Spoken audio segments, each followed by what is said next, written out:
Hello అండి, అందరికీ నమస్తే. నా పేరు అనిల్ కేత. జనగలం ప్రేక్షకులకు స్వాగతం. గడిచిన 2-3 రోజులుగా వైఎస్ఆర్ కాంగ్రెస్ పార్టీ ఆంధ్రప్రదేశ్ రాష్ట్రంలోని కూటమి ప్రభుత్వాన్ని లక్ష్యంగా చేసుకుని కొన్ని ఆరోపణలు, విమర్శలు చేస్తోంది. అవేంటనేది ఒకసారి మనం గమనించినట్లయితే, ఇటీవల నీతి ఆయోగ్ ఇన్వెస్ట్మెంట్ ఫ్రెండ్లీ ఇండెక్స్కి సంబంధించిన ర్యాంకింగ్స్ని విడుదల చేసిందండి. అందులో ఆంధ్రప్రదేశ్ రాష్ట్రం 8వ స్థానంలో ఉంది. దీన్ని తీసుకుపోయి ఈజ్ ఆఫ్ డూయింగ్ బిజినెస్కి లింక్ చేస్తున్నటువంటి ఆ నాయకులను చూస్తే నిజంగా నవ్వాలా లేక వారి అజ్ఞానాన్ని చూసి బాధపడాలా అనేది ఖచ్చితంగా ప్రతి ఒక్కరూ ఆలోచించాల్సినటువంటి అంశం. సో వారి యొక్క హాఫ్ నాలెడ్జ్, ఎంత హాఫ్ బేక్డ్ ఇన్ఫర్మేషన్తో వారు మాట్లాడతారో అనే అంశాలని ఈ వీడియోలో మీకు వివరించే ప్రయత్నం చేస్తామండి. సో అంతకంటే ముందు ఆ రోజుల్లో ఇండస్ట్రియల్ మినిస్టర్గా పనిచేసినటువంటి గుడివాడ అమర్నాథ్ మాట్లాడినటువంటి పాయింట్ని ఒకసారి మీరు అబ్జర్వ్ చేయండి. 2025-26 దేశానికి వచ్చినటువంటి పెట్టుబడులు 25% పెట్టుబడులు వచ్చాయని చెప్పుకుంటున్నారు. చెప్పుకున్నప్పుడు 1వ ర్యాంక్లో ఉండాలి కదా. మనం 1 నుంచి 8కి ఎందుకు పడిపోయాం? నువ్వు కూడా చదువుకున్నావు కదా. మార్కులు ఎక్కువ వస్తే నీకు ర్యాంకింగ్స్ ఎక్కువ ఇస్తారా, లేకపోతే ఫస్ట్ ర్యాంక్ వస్తుందా, లేకపోతే తక్కువ వస్తే ఫస్ట్ ర్యాంక్ వస్తుందా? ఇవన్నీ మినిమం కామన్ సెన్స్ మనకి. ఈ గుడివాడ అమర్నాథ్ బుర్రలో ఎంత గుజ్జు ఉంది అనేది ఈ పాయింట్ని ఒక్కసారి క్షుణ్ణంగా అబ్జర్వ్ చేసినట్లయితే ప్రతి ఒక్కరికి అర్థమవుతుందండి. ఒక్క గుడివాడ అమర్నాథ్ తాలూకా అజ్ఞానమే కాదు, వైఎస్ఆర్ కాంగ్రెస్ పార్టీ అజ్ఞానం కూడా ఇక్కడ చాలా స్పష్టంగా ఎస్టాబ్లిష్ అవుతోంది. ఎందుకంటే 2025-26 సంవత్సరానికి సంబంధించి ఆంధ్రప్రదేశ్ రాష్ట్రానికి ఆల్ ఓవర్ ఇండియా వచ్చినటువంటి ఇన్వెస్ట్మెంట్స్లో 25% వచ్చాయనేది నాయకులు చెప్పడం కాదు, ఇది ఫిగర్స్లో ఎస్టాబ్లిష్ అవుతున్నటువంటి ఫ్యాక్ట్. కానీ ఈ ఫ్యాక్ట్ని తీసుకువెళ్ళి ఇవాళ ఇన్వెస్ట్మెంట్ ఫ్రెండ్లీ ఇండెక్స్కి సంబంధించినటువంటి ర్యాంకింగ్స్తో ముడిపెడుతున్న ఈ గుడివాడ అమర్నాథ్ని ఎందుకనే కోడిగుడ్డు అంటారనేది చాలా స్పష్టంగా ఆయన అర్థం చేసుకోవాలి. ఎందుకంటే ఇన్వెస్ట్మెంట్ ఫ్రెండ్లీనెస్ ఇండెక్స్కి సంబంధించినటువంటి పారామీటర్స్ ఒకసారి గమనిస్తే 2024 సంవత్సరం వరకు మాత్రమే వాళ్ళు పరిగణలోకి తీసుకున్నారు. ఇక్కడ ఏ అంశాలను వాళ్ళు పరిగణలోకి తీసుకున్నారు అనేది ఒకసారి నిజంగా రిపోర్ట్లోకి వెళ్ళినట్లయితే అర్థమవుతుందండి. ఆంధ్రప్రదేశ్ రాష్ట్రం పైన కొన్ని రాష్ట్రాలు ఉన్నాయి కదా, పైన ఆయా రాష్ట్రాలకు ఎందుకని బెటర్ ర్యాంకింగ్ వచ్చింది, ఏ ఆస్పెక్ట్స్లో ఆ రాష్ట్రాలు ముందంజలో నిలిచాయి అనేది గమనిస్తే ఢిల్లీ ర్యాంక్ చూస్తున్నామండి. 6th ర్యాంక్ ఢిల్లీకి వచ్చింది. వీటికి సంబంధించిన key enablers and key performance ఇండికేటర్స్ని గమనిస్తే ఇక్కడ sound financial health and controlled physical deficit అనేది చాలా క్లియర్గా గమనించగలుగుతున్నాం కదా. అంటే ఆర్థికంగా ఆయా రాష్ట్రాల్లో సుస్థిరమైనటువంటి పరిస్థితి ఉండడం కారణంగా ఆ రాష్ట్రానికి ఆ విధమైన ర్యాంక్ వచ్చింది అనేది చాలా క్లియర్ కట్గా తెలుస్తుంది. అంతేకాదు గుజరాత్కి సంబంధించినటువంటి ర్యాంక్ను కూడా ఒకసారి మనం ఇక్కడ గమనిస్తున్నామండి. గుజరాత్లో కీ ఎనేబులర్స్ చూస్తే సౌండ్ ఫైనాన్షియల్ హెల్త్ ఉంది. ఇక కీ పర్ఫార్మెన్స్ ఇండికేటర్స్ చూసినట్లయితే లో డెప్ట్ ఆబ్లిగేషన్స్ అనేది కూడా మనం ఇక్కడ గమనించగలుగుతున్నాం. అంతేకాదు మహారాష్ట్ర 2nd ర్యాంక్ వచ్చింది. గుజరాత్ 1st ర్యాంక్ వస్తే మహారాష్ట్ర 2nd ర్యాంక్లో ఉంది. మహారాష్ట్రకు సంబంధించినటువంటి కీ ఎనేబులర్స్ గమనించినా కూడా సౌండ్ ఫైనాన్షియల్ హెల్త్ అనేది క్లియర్గా చూడగలుగుతున్నాం. లో out standing liabilities as a percentage of GSDP అనేది చాలా సుస్పష్టంగా మనం అందరం కూడా ఇక్కడ చూడొచ్చండి. ఇక ఒడిశా రాష్ట్రం కూడా 5వ స్థానంలో నిలిచింది. ఇక్కడ కూడా కీ ఎనేబులర్స్ ఏంటని చూస్తే సౌండ్ ఫైనాన్షియల్ హెల్త్, ఇంకా interest payments as percentage of GSDP అనేది చాలా క్లియర్గా గమనిస్తున్నాం కదా.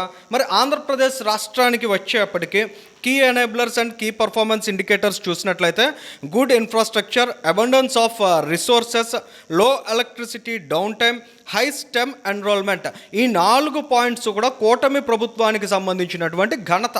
2024-25 సంవత్సరంలో చంద్రబాబు నాయుడు గారు ఆంధ్రప్రదేశ్ రాష్ట్రంలో ప్రాథమికంగా ఏ అంశాలను అయితే సరిదిద్దారో వాటి ఫలితంగా వాళ్ళ ఆంధ్రప్రదేశ్ రాష్ట్రం 8వ స్థానంలో అయినా ఉంది. ఇక్కడ ఏరియాస్ నీడింగ్ ఇంప్రూవ్మెంట్ చూస్తే ఫినాన్షియల్ హెల్త్ అనేది క్లియర్గా చూస్తున్నాం. ఇండికేటర్స్ ఫర్ ఇంప్రూవ్మెంట్ అనేది states total out standing liabilities GSDP అనేది కూడా ఇక్కడ చూస్తున్నామండి. అంటే ఏంటి, జగన్మోహన్ రెడ్డి గారు ఆ రోజుల్లో ఆంధ్రప్రదేశ్ రాష్ట్రంలో సృష్టించినటువంటి ఆర్థిక ఆర్థిక విధ్వంసం ఏదైతే ఆంధ్రప్రదేశ్ రాష్ట్రాన్ని ఆయన విచ్ఛిన్నం చేశారో, విచ్చలవిడిగా అప్పులు చేశారో, యథేచ్ఛగా ఖర్చులు పెట్టారో, దాని ఫలితంగా ఆంధ్రప్రదేశ్ రాష్ట్రం ఎంత దారుణంగా దెబ్బతింది అనే అంశాలను ఇక్కడ మనం చూస్తున్నామండి. ఇక్కడ గ్రోక్ అండ్ చాట్ జీపీటీలో కూడా కొన్ని పాయింట్స్ మనం అడిగినట్లయితే, under whose leadership did Andhra Pradesh financial situation worsen అని అడిగితే ఇక్కడ క్లియర్గా చూస్తున్నామండి ఇన్ఫర్మేషన్. మీరు చాట్ జీపీటీలో చూసినా, గ్రోక్లో చూసినా, డ్యూరింగ్ 2019-22, 2023, 2024 ఆంధ్రప్రదేశ్ ఎక్స్పీరియన్స్డ్ లో capital expenditure, expansion of welfare schemes, continued growth in public debt and outstanding liabilities, higher committed expenditure, large revenue deficits అనేది చాలా స్పష్టంగా మనం చూస్తున్నాం. అంతేకాదు గ్రోక్లో సేమ్ ఇదే క్వశ్చన్ అడిగితే వచ్చినటువంటి ఇన్ఫర్మేషన్ కూడా 2019-20లో rise in borrowings, revenue slow down begins.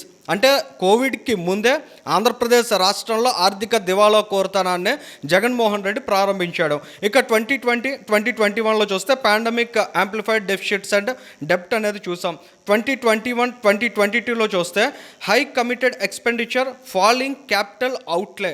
2022-2023లో చూసినట్లయితే డెప్ట్ sustainability score drop to 0, ranked 17th in financial health index.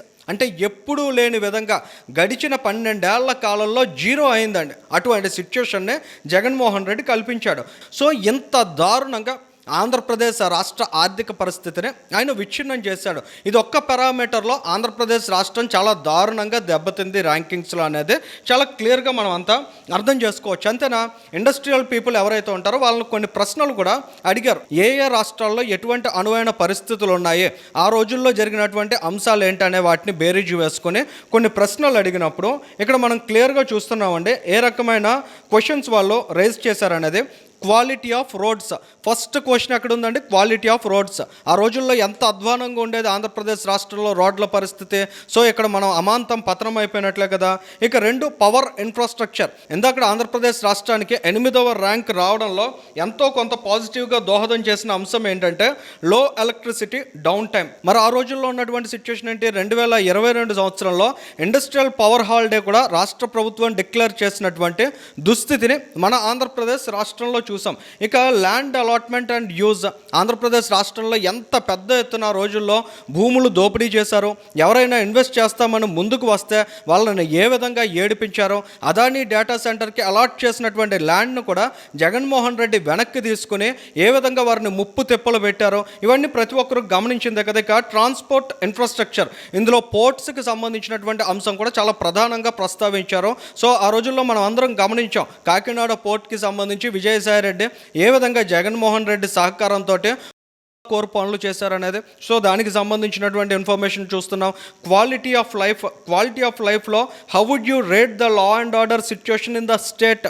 ఆ రోజుల్లో శాంతి భద్రతలు అనేవి ఎంత అధ్వానంగా ఆంధ్రప్రదేశ్ రాష్ట్రంలో ఉండేవి, ఎంత భయపడుతూ ప్రజలు ఉండేవారో, బిక్కుమంటూ ఆంధ్రప్రదేశ్ రాష్ట్రంలో పెట్టుబడిదారులు వ్యాపారాలు చేసేవాళ్ళు వణికిపోయారో, ఇవన్నీ కూడా మనం అంతా గమనించినటువంటి అంశాలే కదా. సో ఏ విధంగా ఆంధ్రప్రదేశ్ రాష్ట్రానికి బెటర్ ర్యాంకింగ్ అంటే 8కి మించి బెటర్ ర్యాంకింగ్ రాగలుగుతుంది. ఆ 8వ ర్యాంక్ కూడా ఎందుకు వచ్చిందంటే 2024-25 ఆర్థిక సంవత్సరంలో చంద్రబాబు నాయుడు గారు ముఖ్యమంత్రిగా ఉన్నారు కాబట్టి ఆయన చేసిన ప్రక్షాళన కారణంగా మనం చూస్తున్నాం కదా. కొన్ని key enablers and key performance ఇండికేటర్స్లో Andhra Pradesh రాష్ట్రం అనేది బెటర్గా పర్ఫామ్ చేయగలిగింది. ఇక ఈజ్ ఆఫ్ ఎగ్జిట్, దీన్ని ఒకసారి మనం గమనిస్తే ఒక ప్రధానమైనటువంటి ప్రశ్న ఇవాళ ఇన్వెస్ట్మెంట్ ఫ్రెండ్లీనెస్ ఇండెక్స్లో ఎవరైనా వ్యాపారవేత్త ఆంధ్రప్రదేశ్ రాష్ట్రం లేదా ఏదైనా రాష్ట్రం నుంచి బయటకు వెళ్ళిపోవాలంటే, తమ వ్యాపారాన్ని ఇక్కడ మూసివేయాలనుకుంటే ఏ రకమైనటువంటి సహకారం ఆంధ్రప్రదేశ్ రాష్ట్ర ప్రభుత్వం అందిస్తోంది అనే ప్రశ్న లేవనెత్తినప్పుడు 2 పాయింట్స్ ఇక్కడ గమనించండి. ఆ రోజుల్లో లూలు వచ్చిన తర్వాత వారిని ఏ విధంగా తరిమేశారు. లూలు చాలా స్పష్టంగా చెప్పింది భవిష్యత్తులో జగన్మోహన్ రెడ్డి ముఖ్యమంత్రిగా ఉండగా ఇక ఆంధ్రప్రదేశ్ రాష్ట్రంలో అడుగు పెట్టేదే లేదని తెగేసి చెప్పి తెలంగాణ రాష్ట్రానికి వెళ్ళి పెట్టుబడి పెట్టారు. అంతేనా, అమర్ రాజా బ్యాటరీస్ కూడా ఇదే విధమైనటువంటి ధోరణిలో నిన్నగాక మనం చూసాం. తెలంగాణ రాష్ట్రంలో ఎంత పెద్ద ప్లాంట్ని వాళ్ళు ఓపెన్ చేశారనేది ఆంధ్రప్రదేశ్ రాష్ట్రంలో ఉండాల్సినటువంటి ఇన్వెస్ట్మెంట్ను కూడా మనం కోల్పోయినటువంటి దుస్థితిని ఆ రోజుల్లో జగన్మోహన్ రెడ్డి క్రియేట్ చేశాడు.